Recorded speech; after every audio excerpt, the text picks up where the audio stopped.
خداوند کا کلام آپ تک پہنچا ہے۔ پلیز لائک اور شیئر لازمی کیجیے۔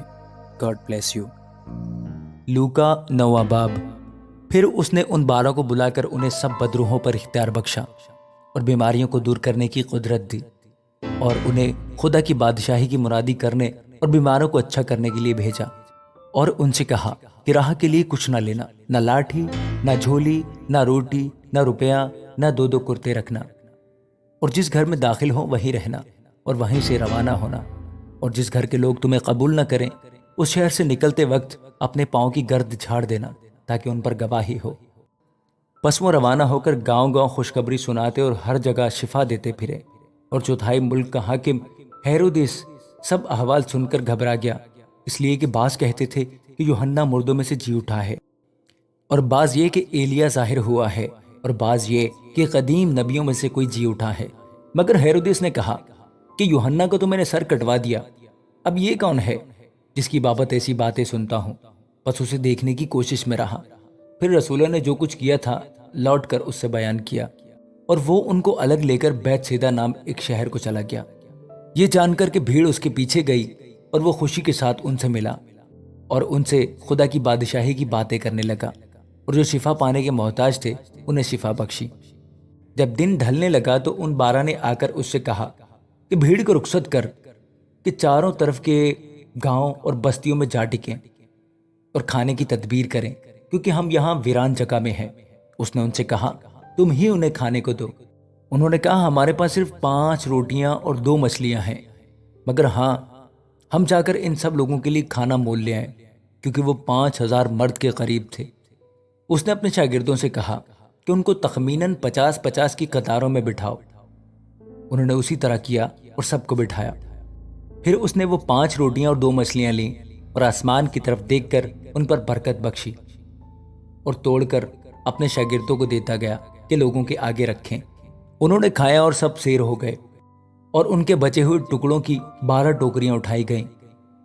جب وہ تنہائی میں دعا کر رہا تھا اور شاگرد اس کے پاس تھے، تو ایسا ہوا کہ اس نے ان سے پوچھا کہ تم لوگ مجھے کیا کہتے ہو؟ انہوں نے جواب میں کہا یوحنا بپتسمہ دینے والا، اور بعض ایلیا کہتے ہیں، اور بعض یہ کہ قدیم نبیوں میں سے کوئی جی اٹھا ہے۔ اس نے ان سے کہا لیکن تم مجھے کیا کہتے ہو؟ پطرس نے جواب میں کہا خدا کا مسیح۔ اس نے ان کو تاکید کر کے حکم دیا کہ یہ کسی سے نہ کہنا، اور کہا ضرور ہے کہ ابن آدم بہت دکھ اٹھائے، اور بزرگ اور سردار کاہن اور فقیہ اسے رد کریں اور وہ قتل کیا جائے اور تیسرے دن جی اٹھے۔ اور اس نے سب سے کہا اگر کوئی میرے پیچھے آنا چاہے تو اپنی خودی سے انکار کرے اور ہر روز اپنی صلیب اٹھائے اور میرے پیچھے ہو لے، کیونکہ جو کوئی اپنی جان بچانا چاہے وہ اسے کھوئے گا، اور جو کوئی میری خاطر اپنی جان کھوئے وہی اسے بچائے گا۔ اور آدمی اگر ساری دنیا کو حاصل کرے اور اپنی جان کو کھو دے یا اس کا نقصان اٹھائے تو اسے کیا فائدہ ہوگا؟ کیونکہ جو کوئی مجھ سے اور میری باتوں سے شرمائے گا، ابن آدم بھی جب اپنے اور اپنے باپ کے اور اپنے پاک فرشتوں کے جلال میں آئے گا تو اس سے شرمائے گا۔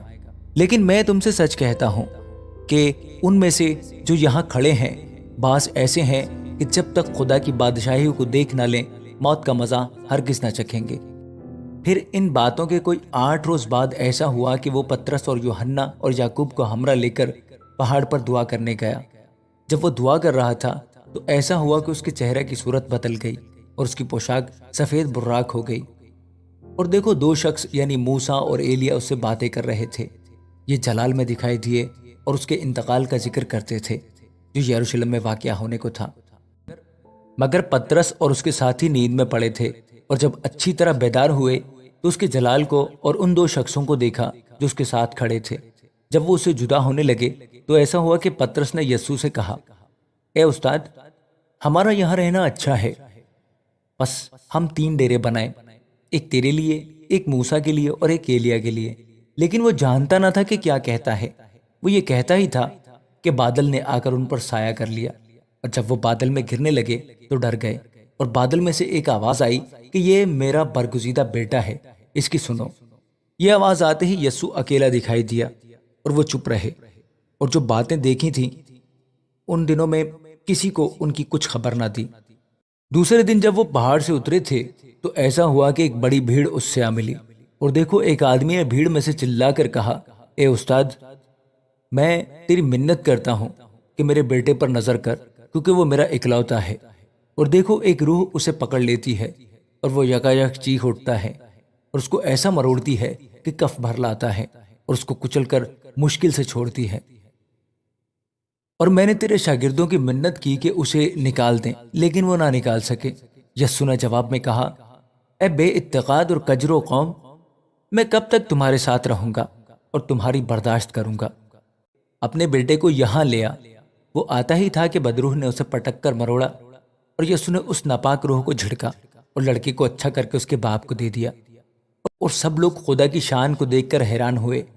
لیکن جس وقت سب لوگ ان سب کاموں پر جو وہ کرتا تھا تعجب کر رہے تھے، اس نے اپنے شاگردوں سے کہا، تمہارے کانوں میں یہ باتیں پڑی ہیں، کیونکہ ابن آدم آدمیوں کے ہاتھ میں حوالہ کیے جانے کو ہے۔ لیکن وہ اس بات کو سمجھتے نہ تھے، بلکہ یہ ان سے چھپائی گئی تھی تاکہ اسے معلوم نہ کریں، اور اس بات کی بابت اس سے پوچھتے ہوئے ڈرتے تھے۔ پھر ان میں یہ بحث شروع ہوئی کہ ہم میں سے بڑا کون ہے۔ لیکن یسوع نے ان کے دلوں کا خیال معلوم کر کے ایک بچہ کو لیا اور اپنے پاس کھڑا کر کے ان سے کہا، جو کوئی اس بچہ کو میرے نام پر قبول کرتا ہے وہ مجھے قبول کرتا ہے، اور جو مجھے قبول کرتا ہے وہ میرے بھیجنے والے کو قبول کرتا ہے، کیونکہ جو تم میں سب سے چھوٹا ہے وہی بڑا ہے۔ یوحنا نے جواب میں کہا، اے استاد، ہم نے ایک شخص کو تیرے نام سے بدروہیں نکالتے دیکھا اور اس کو منع کرنے لگے، کیونکہ وہ ہمارے ساتھ تیری پیروی نہیں کرتا۔ لیکن یسوع نے اس سے کہا کہ اسے منع نہ کرنا، کیونکہ جو ہمارے خلاف نہیں وہ ہماری طرف ہے۔ جب وہ دن نزدیک آئے کہ وہ اوپر اٹھایا جائے تو ایسا ہوا کہ اس نے یروشلم جانے کو کمر باندھی اور اپنے آگے قاصد بھیجے۔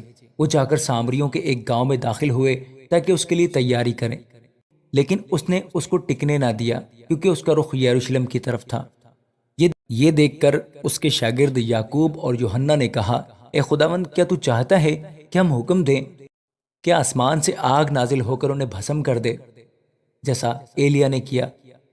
مگر اس نے پھر کر انہیں جھڑکا اور کہا، تم نہیں جانتے کہ تم کیسی روح کے ہو، کیونکہ ابن آدم لوگوں کی جان برباد کرنے نہیں بلکہ بچانے آیا ہے۔ پھر وہ کسی گاؤں میں چلے گئے۔ جب وہ راہ میں چلے جاتے تھے تو کسی نے اس سے کہا، جہاں کہیں تو جائے میں تیرے پیچھے چلوں گا۔ یسوع نے اس سے کہا کہ لومڑیوں کے بھٹ ہوتے ہیں اور ہوا کے پرندوں کے گھونسلے، مگر ابن آدم کے لیے سر دھرنے کی بھی جگہ نہیں۔ پھر اس نے دوسرے سے کہا، میرے پیچھے چل۔ اس نے کہا، اے خداوند، مجھے اجازت دے کہ پہلے جا کر اپنے باپ کو دفن کروں۔ اس نے اس سے کہا کہ مردوں کو اپنے مردے دفن کرنے دے، لیکن تو جا کر خدا کی بادشاہی کی خبر پھیلا۔ ایک اور نے بھی کہا، اے خداوند، میں تیرے پیچھے چلوں گا، لیکن پہلے مجھے اجازت دے کہ اپنے گھر کے لوگوں سے رخصت ہو آؤں۔ یسوع نے اس سے کہا، جو کوئی اپنا ہاتھ ہل پر رکھ کر پیچھے دیکھتا ہے وہ خدا کی بادشاہی کے لائق نہیں۔ آمین۔